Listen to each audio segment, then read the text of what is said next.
கள்ளச்சாராயத்தை காய்ச்சி விற்பனை செஞ்சுட்டு வர மிக முக்கியமான குற்றவாளிகள். சாராய விற்பனையெல்லாம் பார்த்துட்டும் பார்க்காத மாதிரி சப்போர்ட் பண்ணிட்டு இருக்கக்கூடிய முக்கியமான அதிகாரிகள். பணத்தை வாங்கிட்டு பேரம் பேசி கள்ளச்சாராய விற்பனைக்கு அனுமதி கொடுத்திருக்கக்கூடிய அரசியல்வாதிகள். இவ்வளவு பெரிய இழப்புக்கு அரசாங்கம் எடுத்திருக்கக்கூடிய நடவடிக்கைகள் என்ன? எதிர்க்கட்சிகள் கிளப்பக்கூடிய பரபரப்பான குற்றச்சாட்டுகள். தொடரும் கள்ளக்குறிச்சியோடைய இந்த கள்ளச்சாராய மரணங்கள் என்னதான் நடந்துட்டு இருக்கு கள்ளக்குறிச்சியில? முழு விவரங்களையும் காணலாம். ரிஃப்ளெக்ட் வாய்ஸ் நேயர்களுக்கு வணக்கம். நான் நீலாவதி. வாங்க காணொளிக்குள்ள போகலாம். கள்ளக்குறிச்சி நகரில மைய பகுதியிலேயே இந்த கள்ளச்சாராயத்தை குடிச்சு கிட்டத்தட்ட 50க்கும் மேற்பட்டோர் தற்போது இறந்துட்டு இருக்கிறாங்க.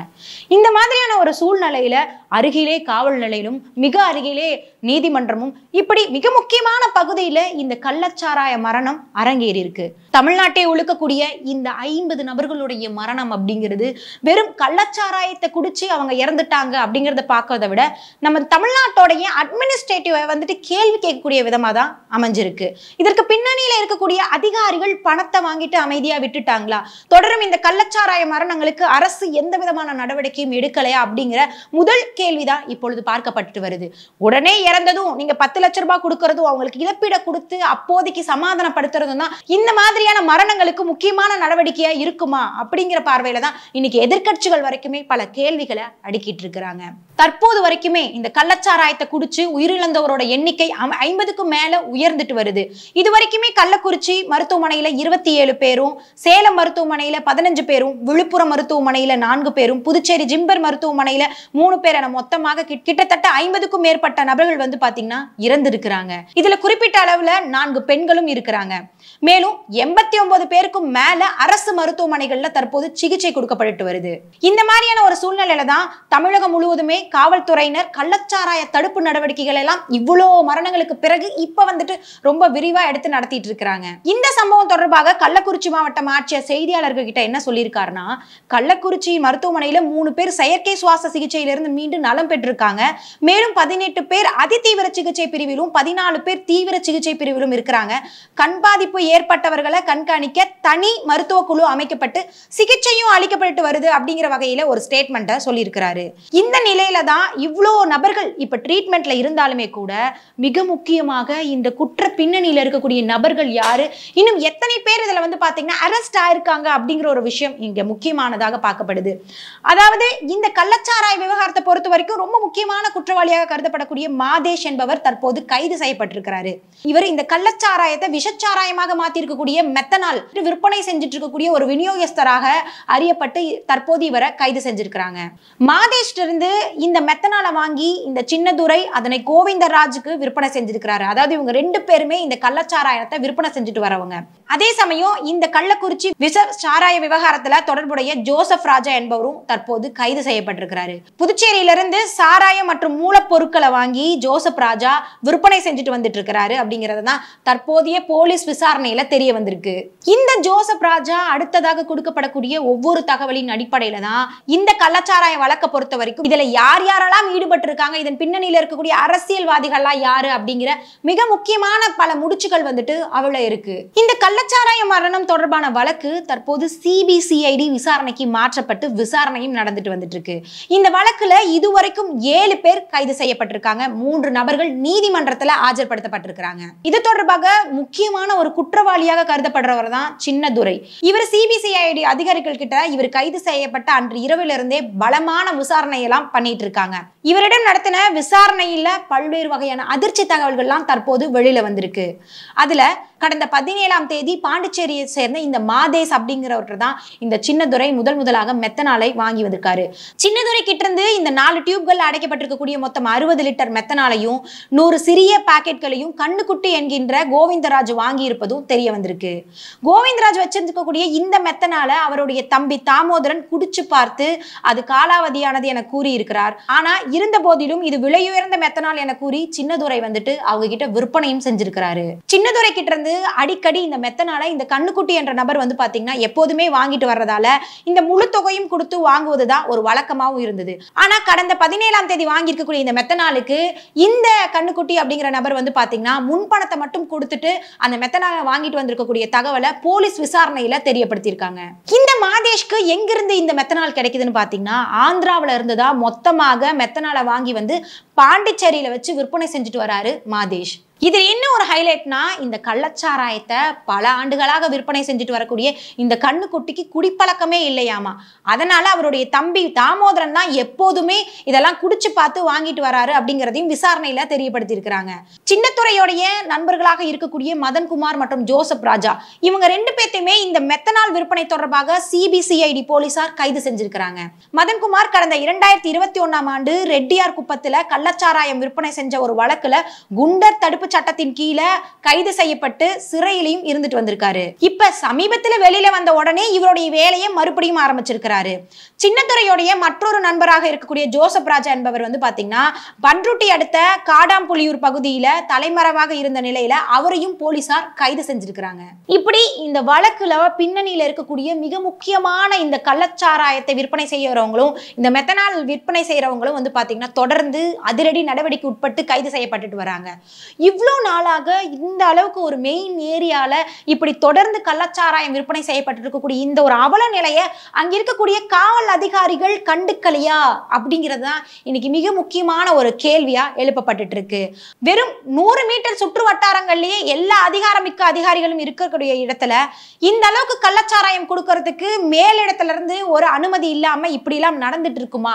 அப்ப இதோட பின்னணியில இருக்கக்கூடிய அரசியல்வாதிகள் யாரு, அதற்கு உட்பட்டு நடந்துட்டு இருக்கக்கூடிய காவலர்கள் யாரு அப்படிங்கிற ஒரு கேள்விதான் இன்னைக்கு எதிர்க்கட்சிகளின் தரப்புல ரொம்ப வலுவாக வைக்கப்பட்டு வருது. தமிழ்நாட்டுல கிட்டத்தட்ட 5329 டாஸ்மாக் மதுபான கடைகள் இருந்த போதிலுமே இந்த கள்ளச்சாராய விற்பனை இன்னுமே தொடர்ந்துட்டு இருக்கு. இதற்கு காரணம் என்ன அப்படின்னு பார்க்கும் பொழுது, இதற்கு முதல் ரீசன் அந்த கள்ளச்சாராயத்தோடைய இந்த மலிவான விலை. அந்த விலைக்கு ஏத்த வகையில அது விஷச்சாராயமா மாறி தற்பொழுது இவ்வளவு பேர் இறந்துறதுக்கு முக்கிய காரணமாகவும் அமைஞ்சிருக்கு. அதாவது ஒரு பாக்கெட் சாராயத்தோட விலை 50 ரூபாய் மட்டும் அப்படிங்கறதால இந்த பொருளாதாரத்துல பின்தங்கியவர்கள் ரொம்ப விரும்பி போய் அதை வாங்கிட்டு வராங்க.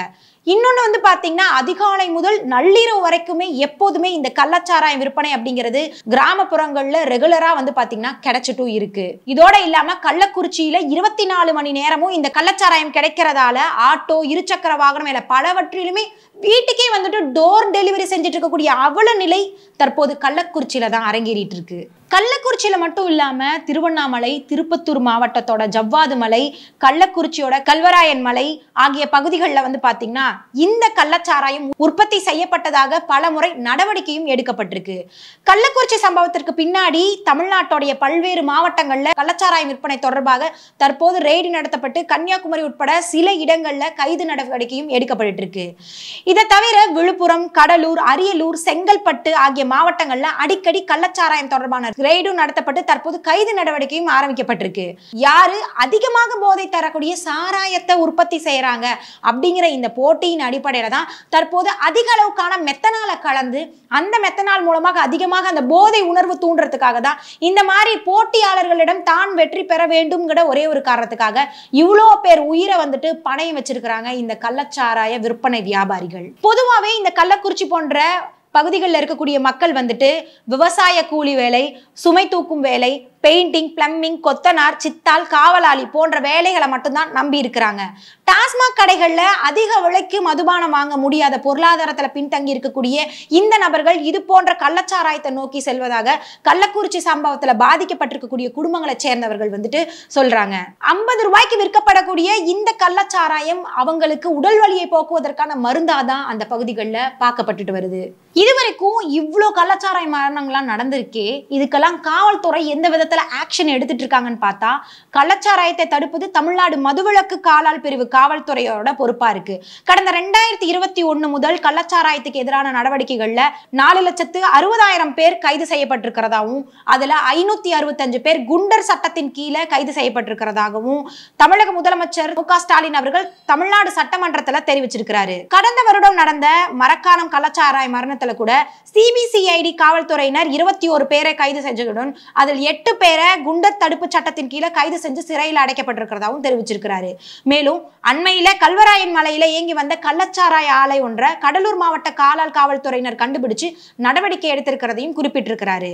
கல்வராயன் மலை மற்றும் ஜவ்வாது மலையில சாராய ஊழல்கள் கண்டுபிடிக்கப்பட்டு அழிக்கப்படுவதும் குறித்து அவ்வப்போது செய்திகள்லாம் வெளியாயிட்டு இருக்கக்கூடிய இந்த நிலையில அதே போல மாவட்ட எல்லைகளிலும் ஆந்திரா டு தமிழ்நாடு மற்றும் புதுச்சேரி டு தமிழ்நாடு மாநில எல்லைகளிலும் மதுவிலக்கு காவல்துறையினர் வாகன தணிக்கையில் ஈடுபட்டு வருவதாகவும் குறிப்பிட்டிருக்காரு.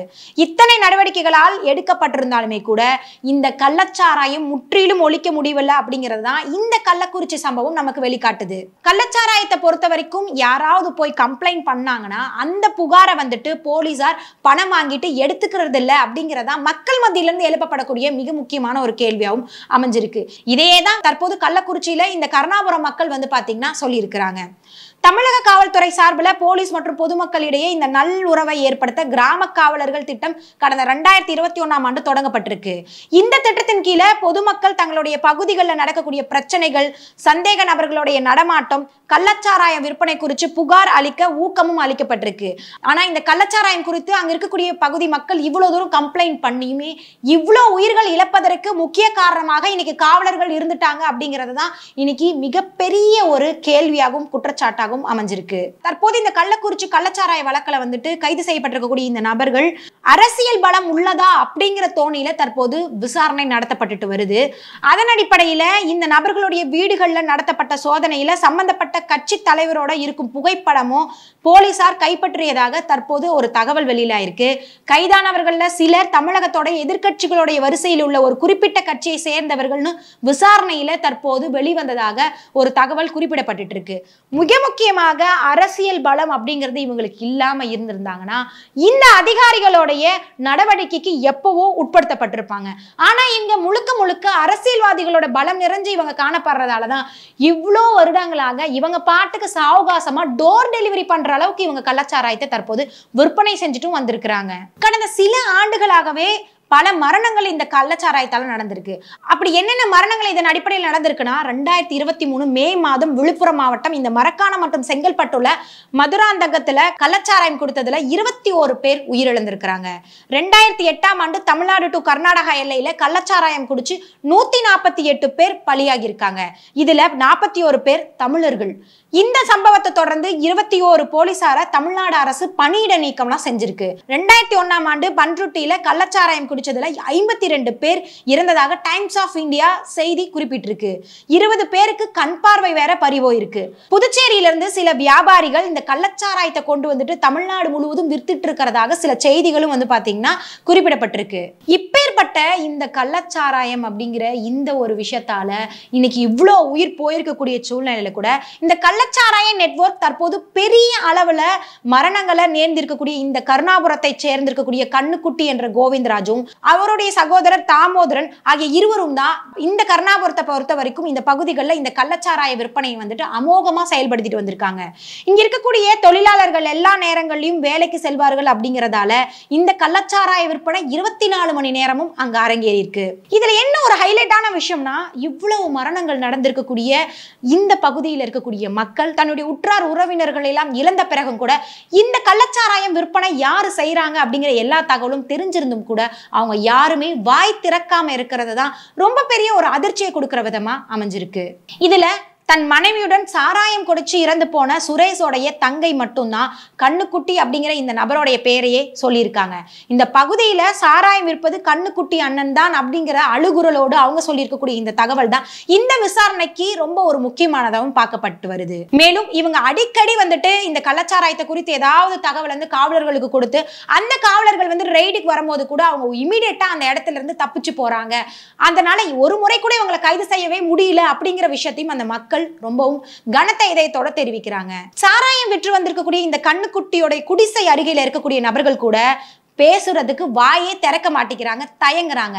அப்ப இவங்க பின்னாடியில இருந்து எந்த அளவுக்கு இந்த நபர்கள்லாம் அவங்கள மிரட்டல்குள்ளேயே வச்சிருக்காங்க அப்படிங்கறதான் இதுல இருந்து நம்மளால புரிஞ்சுக்க முடியுது.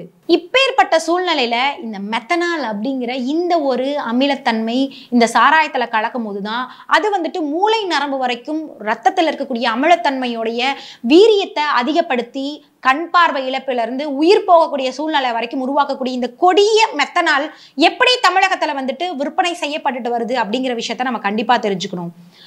இதற்கு முன்பா கடந்த ஆண்டு மே மாதத்துல விழுப்புரம் மாவட்டம் எக்கியார் குப்பத்துல இதே போல மெத்தனால் கலந்த சாராயத்தை அருந்தி குறைஞ்சது 22 பேர் உயிரிழந்திருக்காங்க. இந்த சம்பவத்துல சாராயம் விற்றவர்களை பிடிச்சு விசாரிச்சதுல இதுல கலக்கப்பட்டிருக்கக்கூடிய மெத்தனால் சென்னை வானகரத்துல செயல்பட்டு இருக்கக்கூடிய ஜெயசக்தி கெமிக்கல் பிரைவேட் லிமிடெட் நிறுவனத்துல தான் விற்கப்பட்டிருக்கு அப்படிங்கிறது விசாரணையில கண்டுபிடிக்கப்பட்டது.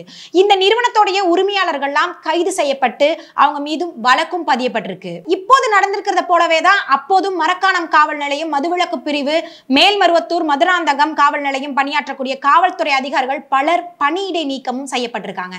இந்த முறை மதுவிலக்கு பிரிவோட கூடுதல் டிஜிபி வரை இடமாற்றம் செய்யப்பட்டிருக்காங்க. மேலும் இன்னும் குறிப்பிட்ட காவல் அதிகாரிகள் காத்திருப்போர் பட்டியலையும் வைக்கப்பட்டிருக்காங்க. இந்த பகுதியில சாராயம் விற்பது அரசியல்வாதிகள், காவல்துறையினர் என எல்லாருக்குமே ஒரு தெரிஞ்ச ஒரு விஷயம் தான். இது போல விபரீதம் நடந்தும் எல்லாரும் இது குறித்து இப்போதைக்கு வந்து பேசிட்டு இருக்காங்க. இதற்கு ஒரு நீண்ட கால தீர்வு தேவைன்னு சொல்லி அதிமுகவை சேர்ந்த முன்னாள் எம்பியான காமராஜ் குறிப்பிடுறாரு. தமிழ்நாட்டுல மொத்தமா 11 மெத்தனால் தயார் செய்யக்கூடிய தொழிற்சாலைகள் இருக்கு. பெரும்பாலான கள்ளச்சாராய சாவுகளுக்கும் அவற்றில் மெத்தனால் கலக்கப்படுவதுதான் மிக முக்கியமான காரணமாக இருக்கு. கடந்த 2002ஆம் ஆண்டு மெத்தனால் விநியோகத்தை கட்டுப்படுத்த 1959ஆம் ஆண்டுல Tamil Nadu the nature spirit methyl alcohol மற்றும் வேர்னிஸ் விதிகள்ல சில குறிப்பிட்ட திருத்தங்கள் எல்லாம் செய்யப்பட்டிருக்கு. இப்படி எல்லாமே இருந்த போதிலுமே இந்த கள்ளச்சாராயம் காய்ச்சுபவர்களுக்கு இந்த மெத்தனால் அப்படிங்கிறது வந்து பாத்தீங்கன்னா ஏதாவது ஒரு வகையில இப்போது வரைக்குமே கிடைச்சிட்டு தான் வருது. குறிப்பிட்ட வகையில இந்த ஒரு மிகப்பெரிய ஒரு மரணம் அப்படிங்கிறது தமிழக மக்களையே உலுக்கி இருந்தாலுமே கூட இந்த மரணத்தை குறித்து தற்போது இதை வந்து பயன்படுத்தி ஒரு அரசியல் களத்துல மிக முக்கியமான தாக்கத்தை ஏற்படுத்தணும்னு குறிப்பிட்ட எதிர்கட்சிகள் வந்துட்டு நாங்க கேள்வி கேட்கிறோம் அப்படிங்கிற விதத்துல பல குற்றச்சாட்டுகளையும் அடிக்கிட்டு வராங்க. இதை தொடர்ந்து சென்னை தலைமைச் செயலகத்தில் இருக்கக்கூடிய இந்த சட்டமன்ற பேரவை மண்டபத்துல தற்போது எதிர்கட்சியாக இருக்கக்கூடிய எடப்பாடி அவர்களுடைய அணி வந்து இந்த கள்ளச்சாராயத்தோட மரணங்களை எதிர்த்து இதுல நடவடிக்கை இன்னும் தீவிரப்படுத்த வேண்டும், முதலமைச்சர் இந்த பதவியை ரிசைன் பண்ண வேணும் அப்படிங்கிற விதத்துல பல ஆர்ப்பாட்டங்கள் எல்லாம் ஈடுபட்டு இருக்காங்க. அதிமுகவுடைய பொதுச் செயலாளரும் எதிர்கட்சி தலைவருமாக இருக்கக்கூடிய எடப்பாடி பழனிசாமி உள்ளிட்ட அதிமுக எம்எல்ஏக்கள் 2வது நாளாக சட்டமன்றத்துக்கு வந்து பாத்தீங்கன்னா கருப்பு சட்டை அணிஞ்சு சட்டமன்றத்துக்கு வருகை புரிஞ்சிருக்காங்க. அதை தொடர்ந்து கள்ளக்குறிச்சி விவகாரம் தொடர்பாக சட்டமன்றத்துல 2வது நாளாக இன்னும் அதிமுகவினர் வந்து தொடர்ந்து அமளியில் தான் ஈடுபட்டு இருக்காங்க. அப்போது கேள்வி நேரத்துல கள்ளக்குறிச்சி விவகாரம் தொடர்பா விவாதிக்க வேண்டும்னு சொல்லிட்டு அதிமுக உறுப்பினர்கள் வந்துட்டு இந்த அமளியில ஈடுபட்டு இருக்காங்க. இதை தொடர்ந்து சட்டப்பேரவை வளாகத்துல எடப்பாடி பழனிசாமி அவர்கள் செய்தியாளர்களை சந்திச்சு கள்ளக்குறிச்சி விவகாரம் குறித்து பேசுகையில மக்களுக்கு நீதி கிடைக்க வேண்டும், மக்கள் பிரச்சனையை குறித்து சட்டப்பேரவையில் விவாதிக்கப்பட வேண்டும்னு நாங்க பலமுறை குரல் கொடுத்திருக்கோம். கள்ளச்சாராயம் மக்களுடைய உயிருடன் தொடர்புடைய மிக முக்கியமான பிரச்சனையா இருக்கு. இதனால தினந்தோறும் மக்கள் உயிரிழந்துட்டு இருக்காங்க. கள்ளக்குறிச்சி மக்களுக்கு நீதி கிடைக்க வேண்டும் என்ற அடிப்படையில இன்று சட்டப்பேரவையில பேச வேண்டும்னு நாங்க அனுமதி கேட்டோம். ஆனா அந்த அனுமதியை கொடுக்கல. இந்த விவகாரத்துல இதுவரைக்கும் எத்தனை பேர் உயிரிழந்திருக்கிறாங்க, சிகிச்சை பெற்று வருபவர்களுடைய நிலை என்ன அப்படிங்கிற வகையில எல்லாம் நாங்க கேள்வி கேட்டிருந்தோம். தமிழ்நாடு அரசோட மெத்தன போக்குல தான் இந்த கள்ளக்குறிச்சி விவகாரம் இவ்வளவு பேர் இறந்துட்டு இருக்கக்கூடிய இந்த சூழ்நிலையில தமிழக அரசு என்ன பண்ண போகுது அப்படிங்கிற விதத்துல தன்னுடைய குற்றச்சாட்டை எடுத்துரைக்கிறாரு எடப்பாடி பழனிசாமி. மேலும் இந்த கள்ளக்குறிச்சி விவகாரத்துல மட்டும் 183 பேர் பாதிக்கப்பட்டதாக தற்போது தகவல் வந்திருக்கு. மேலும் இந்த விவகாரத்துல 118 பேர் சிகிச்சை பெற்று வருவதாகவும் தகவல் வந்திருக்கு. கள்ளச்சாராய விவகாரத்துல மிக ஆரம்பத்துல மாவட்ட ஆட்சியரே ஒரு தவறான ஒரு தகவலை தான் வெளியிட்டு இருக்காரு. அந்த தகவல் வந்து பாத்தீங்கன்னா ரொம்ப பரபரப்பாகவும் பேசப்பட்டு வருது. இந்த மாதிரியான ஒரு சூழ்நிலையில ஒரு நபரோட ஆணைய விசாரணை கண்டிப்பா சரியாக இருக்காது. மாநில அரசு விசாரிச்சா மக்களுக்கு கண்டிப்பா நீதி கிடைக்காது அப்படிங்கறதால சிபிஐ விசாரணை வேண்டும் அப்படிங்கிற வகையில தான் நீதி நிலைநாட்ட உண்மையான குற்றவாளிகளை கண்டறிய சிபிஐ விசாரணை அவசியமாகுது. ஒரு நபர் ஆணையத்தால உண்மை வெளியில வராது அப்படிங்கறதின் அடிப்படையில எடப்பாடி பழனிசாமி அவர்கள் தொடர்ந்து தன்னுடைய கோரிக்கையை வந்துட்டு வலியுறுத்துறாரு. மேலும் இந்த சாராய விஷமுறிவுக்கு செலுத்தக்கூடிய மருந்தோட பெயரை மாற்றி அமைச்சர் மா சுப்பிரமணியம் தெரிவிச்சிருக்கிறாரு. தடை செய்யப்பட்டுள்ள அந்த மருந்தை ஆபத்தான காலங்களில் பயன்படுத்தப்படலாம் என்று தெரிவிக்கப்பட்டிருக்கு. கள்ளச்சாராயம் அருந்தியவர்கள் காலதாமதமாக சிகிச்சை எடுத்துக்கொண்டதால தான் உயிரிழப்பு ஏற்பட இவ்வளோ மிக முக்கியமான காரணமா அமைஞ்சிருக்குன்னு சொல்லி அமைச்சர் மா சுப்பிரமணியம் தெரிவிச்சிருக்கிறாரு. ஆனா முன்னாள் கள்ளக்குறிச்சி மாவட்ட ஆட்சியர் ஸ்ரவன்குமார் வெவ்வேறு காரணங்களுக்காக உயிரிழந்து விட்டதாக அறிவிச்சிருக்கிறாரு. இந்த விவகாரத்துல அமைச்சர் மா சுப்பிரமணியம் திட்டமிட்டு தான் பேசி இருக்கிறாரு.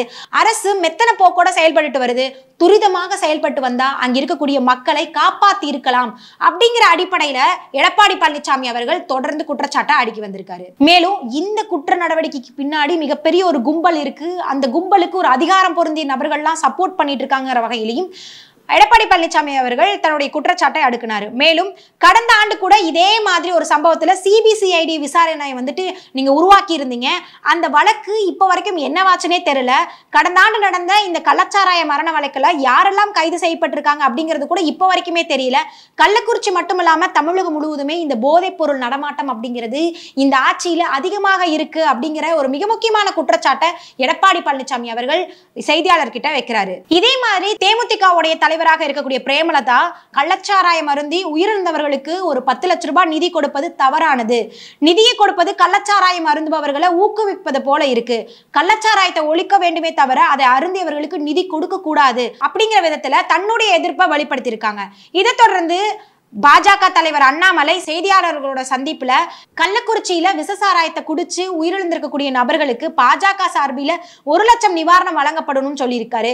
குழந்தைகளோட கல்வி செலவுக்கு நிதியுதவி கொடுக்கப்படுங்கிற வகையிலும் வெறும் கிராம பகுதிகளில் ஒன்றும் இந்த விசசாராயம் நடக்கல, நகரத்தோட மைய பகுதியில இந்த விசசாராய மரணம்லாம் நடந்திருக்கு. அரசாங்கம் என்ன தூங்கிட்டு இருக்கா? விசசாராயத்தோட விவகாரத்துல தமிழக அரசோட மெத்தன போக்கு தான் இப்பொழுது வெளிப்பட்டு இருக்குங்கிற வகையிலும் விசசாராய மரணத்தை மாவட்ட நிர்வாகம் மூடி மறைக்க அரச பாதுகாப்பதுதான் ஆட்சியாளர்களுடைய வேலையாக இருக்கு. விசசாராயோட இந்த விவகாரம் தொடர்பாக விவரங்களை சேகரிச்சு அறிக்கையை சமர்ப்பிக்குமாறு மத்திய உள்துறை மந்திரி அமித்ஷா கூறி இருக்கிறாரு அப்படிங்கிற விதத்துல தன்னுடைய எதிர்ப்பை வெளிப்படுத்துறாரு பாஜக தலைவர் அண்ணாமலை. திடீர்னு இத்தனை எதிர்கட்சிகள் இந்த கள்ளச்சாராய விவகாரத்துல ஆளும் கட்சிக்கு எதிராக பேசுவது அப்படிங்கிறது ஒரு சாதாரண ஒரு பார்வையா பார்க்கப்பட்டு இருந்தாலும் கூட தன்னுடைய திரைப்படத்திற்காக மட்டும் மக்கள் மத்தியில பேசக்கூடிய நடிகர்கள்ல சிலர் சமூக பொறுப்போடு தற்போது இந்த கள்ளக்குறிச்சி விவகாரத்துக்கு எதிராக குரல் கொடுக்க ஆரம்பிச்சிருக்கிறாங்க. அதுல மிக முக்கியமாக பார்க்கப்படும் போது இசையமைப்பாளர் மற்றும் நடிகராக இருக்கக்கூடிய ஜிவி பிரகாஷ் கூட நேரடியாக ஆளக்கூடிய இந்த ஆட்சியை விமர்சித்து கருத்துக்களை எல்லாம் தன்னுடைய எக்ஸ் வலைதளங்கள்ல பதிவிட்டிருக்கிறாரு. அடுத்ததாக நடிகரும் தமிழக வெற்றி கழகம் கட்சியோடைய தலைவருமாக இருக்கக்கூடிய விஜய் அவர்கள் கூட இந்த கள்ளக்குறிச்சி விவகாரத்தை நேரடியாக போய் பார்க்கிறதும் மற்றும் மருத்துவமனையில அனுமதிக்கப்பட்டிருக்கக்கூடிய நபர்களை எல்லாம் போய் பார்த்துட்டு வராங்க. மேலும் அவர் கூட நேரடியாக அரசாங்கத்தை கண்டிக்கக்கூடிய வகையில தான் தற்போது கருத்தையும் வெளிப்படுத்தி இருக்கிறாரு. அதே வகையில தான் நடிகர் சூர்யா தன்னுடைய சமூக வலைதள பக்கத்துல இந்த ஆளக்கூடிய ரூலிங் பார்ட்டியை எதிர்த்தே தன்னுடைய வலிமையான கண்டனத்தையும் பதிவு செஞ்சிருக்கிறாரு.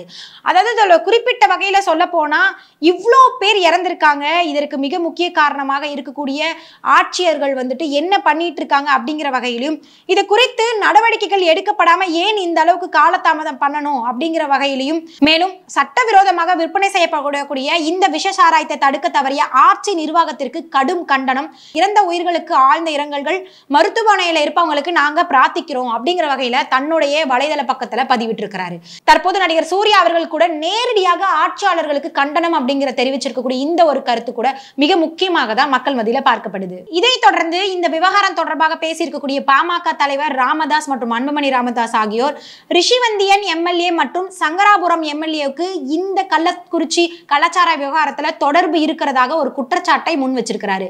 இந்த நிலையில சம்பந்தப்பட்ட 2 எம்எல்ஏக்களான ரிஷிவந்தியன் மற்றும் எம்எல்ஏ வசந்தம் கார்த்திகேயன், சங்கராபுரம் எம்எல்ஏ உதயசூரியன் செய்தியாளர்களை எல்லாம் சந்திச்சு அவங்க தரப்பு மறுப்புகளையும் தற்போது தெரிவிச்சிட்டு இருக்காங்க. இதற்கு முன்னதாக கள்ளச்சாராய மரணங்களுக்கு திமுக எம்எல்ஏ தான் காரணம் அப்படிங்கிற வகையில தான் பாமகவோட நிறுவனர் ராமதாஸ் குற்றம் சாட்டியிருக்காரு.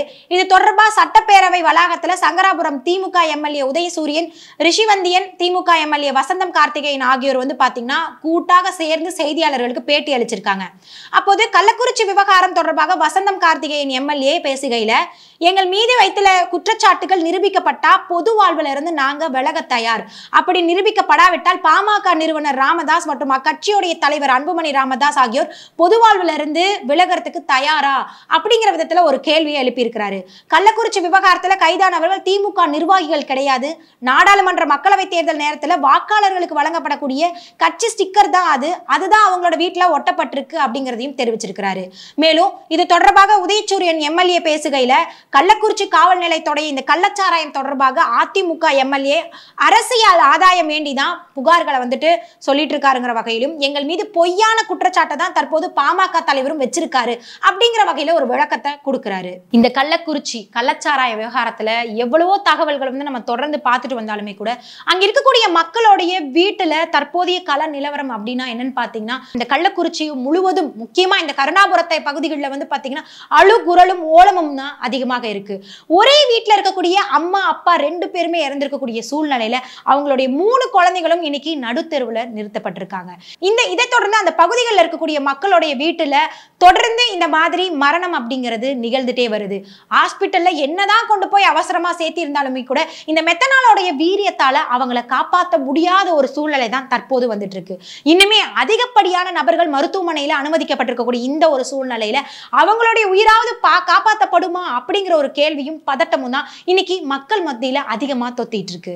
இப்பேற்பட்ட இந்த கள்ளக்குறிச்சி கள்ளச்சாராய விவகாரத்துல பின்னணியில கண்டிப்பா அரசு அதிகாரிகளும் காவல்துறை அதிகாரிகளும் இவங்களுக்கெல்லாம் சப்போர்ட் பண்ணக்கூடிய அரசியல்வாதிகளும் இல்லாம இத்தனை வருடங்களாக இந்த கள்ளச்சாராயம் விற்பனை அப்படிங்கிறது வெறும் சாதாரணமாக அப்படியே டோர் டெலிவரி பண்ற அளவுக்கு கண்டிப்பா நடந்திருக்க வாய்ப்பே இல்லை. இன்னைக்கு எதிர்கட்சிகளுடைய மத்தியில இது ஒரு அரசியல் தலைப்பாக மட்டும்தான் இன்னைக்கு அவங்க நான் அந்த உதவி செய்யறேன் இந்த உதவி செய்யறேன்னு சொல்லி பேசிட்டு வந்தாலுமே கூட இது ஒரு அரசியல் களத்திற்கான ஒரு தலைப்பாக மட்டும்தான் பார்க்கப்பட்டு இருக்கிறதே தவிர இதற்கு முழுமையான தீர்வு அப்படிங்கிறது கண்டிப்பா கொடுக்க முடியுமா அப்படின்னா அது ஒரு கேள்விக்குறியாக தான் பார்க்கப்படுது. இதை தொடர்ந்து தற்போது இந்த கள்ளக்குறிச்சி விவகாரத்தை பார்த்துட்டு திருச்சிராப்பள்ளி மாவட்டம் துறையூர் வட்டம் பச்சைமலை அருகில் இருக்கக்கூடிய நெசக்குளம் பகுதியில சட்டவிரோதமாக கள்ளச்சாராயம் காய்ச்சுவதாக ஒரு தகவல் கிடைச்சிருக்கு. அதன் பேர்ல மாவட்ட ஆட்சியர் மா பிரதீப் குமார், மாவட்ட காவல் கண்காணிப்பாளர் வருண்குமார் ஆகியோர் வந்து பாத்தீங்கன்னா நேத்து நைட்டு போய் அந்த பச்சைமலை பகுதிகள் எல்லாம் ஆய்வெல்லாம் செஞ்சிருக்காங்க. அந்த ஆய்வின் போது சிக்கிய 250 லிட்டர் கள்ளச்சாராயத்தை கீழே ஊத்தி அழிச்சிருக்காங்க. அதை தொடர்ந்து அந்த பகுதி மக்கள் எல்லாம் அழிச்சு கள்ளச்சாராயத்தோட தீமைகள் எல்லாம் எடுத்து கூறியிருக்காங்க. அதன் பின்னாடி அந்த கிராமத்தை சேர்ந்தவர்கள் அனைவருமே மாவட்ட ஆட்சியர்கிட்ட நாங்க வந்துட்டு எங்க பகுதிகள் எல்லாம் கள்ளச்சாராய விற்பனை நடக்காத மாதிரி நாங்க பாத்துக்கிறோம் அப்படிங்கிற வகையில உறுதிமொழி எல்லாம் வர எடுத்திருக்கிறாங்க.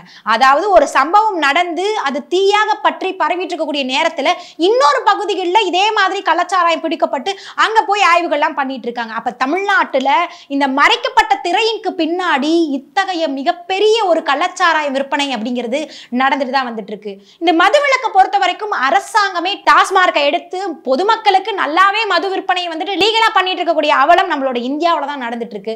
இந்த ஒரு சூழ்நிலையில அதை கூட வாங்க முடியாத பொருளாதாரத்துல பின்தங்கிய மக்கள் வந்துட்டு அந்த போதை அப்படிங்கிற உணர்வுக்காக இந்த மாதிரி விச சாராயங்களை வந்துட்டு வாங்கி குடிச்சிட்டு தற்போது உயிரிழக்கிறாங்க. இதுல 2 கேள்விதான் ரொம்ப பலமா பார்க்கப்பட்டு வருது. முதல் கேள்வி, கள்ளச்சாராயத்தால உயிரிழந்திருக்கக்கூடிய மக்களுக்கு உடனடியாக 10 லட்சம் ரூபாய் இழப்பீடு தராங்க அரசாங்கம். அப்படி உடனடியாக 10 லட்சம் ரூபாய் அரசாங்கம் தருவதற்கான காரணம் என்னன்னு பார்க்கப்படுது. இன்னொன்னு என்னன்னா, இப்படி 10 லட்சம் ரூபாயை கொடுத்த உடனே இவங்க பண்ண தவறையும் இவங்களுடைய மெத்தன போக்க வந்துட்டு மறைக்கிறதுக்காக தான் இப்படி உடனடியாக போய் ஒரு இழப்பீடை தராங்களா அப்படிங்கிற ஒரு கேள்விதான் இன்னைக்கு பலராலையும் குற்றச்சாட்டப்பட்டு வருது. அதாவது ஒரு பொதுவா ஒரு தகவல் அப்படின்னு சொல்லி பார்த்தா மிக முக்கியமாக இந்த ரேப் மற்றும் இந்த போக்சோ ஆக்டின் கீழே எல்லாம் இந்த குழந்தைங்க வந்துட்டு செக்ஷுவல் ஹராஸ்மெண்ட் ஆளாகும் போது அவங்களுக்கு கிடைக்கக்கூடிய இந்த மறுவாழ்வு பணம் அப்படிங்கிறதே கிட்டத்தட்ட வழக்கெல்லாம் முடிஞ்சு கிட்டத்தட்ட எண்டில் தான் வந்துட்டு அவங்க கிட்ட போயிட்டு இந்த பணமே கிடைக்குது. ஆனா இந்த கள்ளச்சாராய மரணம் அப்படிங்கிறது உடனடியாக நிகழ்ந்து அவங்க இறந்த உடனேயே இப்படி பணத்தை கொண்டு போய் கொடுக்கறது மக்கள் மத்தியில வேணும்னே ஒரு தவறான வழிகாட்டுதலா தான் தற்போது வரைக்குமே இருந்துட்டு இருக்கு. இதன் அடிப்படையில் இன்னும் நிறைய பேர் இதை முன்னுதாரணமாக எடுத்துக்கிட்டு அவங்களே வந்து கள்ளச்சாராயத்தை குடிச்சு இறந்துட்டு அதற்கான பணத்தை வாங்கணும் அப்படிங்கிறதுக்கான சில குறிப்பிட்ட தீய நடவடிக்கைகள்ல கூட ஈடுபடுவதற்கான வாய்ப்புகள் அதிகம் அப்படிங்கிறது தான் இதுல நம்ம தெரிஞ்சுக்க வேண்டிய இன்னொரு தகவலாக அமைஞ்சிருக்கு. சமுதாயம் எந்த ஒரு நல்ல விஷயத்தை எடுத்துக்குதோ இல்லையோ இந்த மாதிரியான விஷயங்களை கண்டிப்பா முன்னுதாரணமா எடுத்துக்கிட்டு நடக்கிறதுக்கான வாய்ப்புகள் அதிகமாக இருக்கக்கூடிய இந்த சூழ்நிலையில 10 லட்சம் ரூபாய் கொடுத்து உங்க தவறை நீங்க மூடி மறைப்பீங்களா அப்படிங்கிறது தான் இன்னைக்கு பலதரப்பட்ட மக்களுடைய மிக முக்கியமான கேள்வியா அமைஞ்சிருக்கு. தொடர்ந்து இந்த கள்ளச்சாராய நடவடிக்கைக்கு எதிராக தமிழக அரசு எந்த நடவடிக்கை எடுத்தாலுமே கூட, ஏன் நீங்க வந்துட்டு ஐபிஎஸ் மற்றும் அதிகாரிகளை வந்துட்டு இடமாற்றம் செஞ்சாலுமே கூட இதனால என்ன நடக்க போகுதுன்னா, அடுத்த அதிகாரிகள் வருவாங்க, மீண்டும் இந்த கள்ளச்சாராய நடவடிக்கை அப்படிங்கிறது தொடர்ந்துட்டு தான் இருக்கும். இந்த நடவடிக்கையில எந்த விதமான நம்பிக்கை இல்லாத நிலையில தான் இன்னைக்கு மக்களோட மனநிலை அப்படிங்கிறது இருந்துட்டு இருக்கு. இதுல இன்னொரு முக்கிய ஒரு கேள்வியாக பார்க்கப்படுது என்னன்னு பாத்தீங்கன்னா, இப்படி ஐபிஎஸ் அதிகாரிகளை மட்டும் உடனடியாக டிஸ்மிஸ் பண்றீங்க, இடமாற்றம் பண்றீங்க, இந்த மாதிரியான தண்டனைகள்லாம் வெறும் ஐபிஎஸ் அதிகாரிகளுக்கு கொடுக்குறீங்க. ஆனா மாவட்ட ஆட்சியாளர்களுக்கு ஏன் நீங்க வந்து ஒரு வெறும் இடமாற்றத்தோட விட்டுறீங்க? அவங்களையே நீங்க டிஸ்மிஸ் பண்ணல.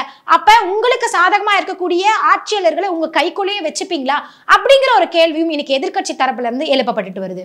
தொடர்ந்து இந்த கள்ளக்குறிச்சி மரணம் அப்படிங்கிறது ரொம்பவும் முக்கியமான மற்றும் நம்ம தமிழ்நாட்டுக்கு ஒரு அவப்பெயரை ஏற்படுத்தக்கூடிய ஒரு நடவடிக்கையாக இருந்தாலுமே கூட, இந்த மாதிரியான ஒரு நிகழ்வை தவிர்க்க தமிழக அரசு இன்னும் முனைப்போடு செயல்பட்டு இருக்கணும். மேலும் இந்த மாதிரி குற்றங்கள்ல ஈடுபடுறவங்களுக்கு கடுமையான தண்டனை கொடுப்பதோடு, கிராமப்புறங்கள் மற்றும் நகரப்புறங்கள்ல இந்த மாதிரி கள்ளச்சாராயம் தயாரிக்கக்கூடிய இந்த குறிப்பிட்ட நபர்களுடைய நடவடிக்கைகளை தொடர்ந்து காவலர்கள் கண்காணிச்சுட்டு இருக்கணும். மேலும் இந்த மாதிரி ஒரு மரண சம்பவம் தமிழ்நாட்டில் நடக்காம இருக்கணுங்கிறது தான் இன்னைக்கு மக்களோட மிக முக்கியமான கோரிக்கையும் அமைஞ்சிருக்கு. இன்னைக்கு இந்த காணொலியை பொறுத்த வரைக்கும் கள்ளக்குறிச்சியில் நடந்திருக்கக்கூடிய இந்த கள்ளச்சாராய மரணத்தை குறித்த முழு தகவலையும் பார்த்திருக்கோம். இது போன்ற பலதரப்பட்ட அரசியல் மற்றும் நீதித்துறை சார்ந்த நிகழ்வுகளை தெரிந்து கொள்வதற்காக நம்முடைய ரிஃப்ளெக்ட் வாய்ஸ் வலைதளத்துடன் இணைந்திருங்க. மீண்டும் மற்றொரு காணொலியில சந்திக்கிறேன். அதுவரைக்கும் நன்றி, வணக்கம்.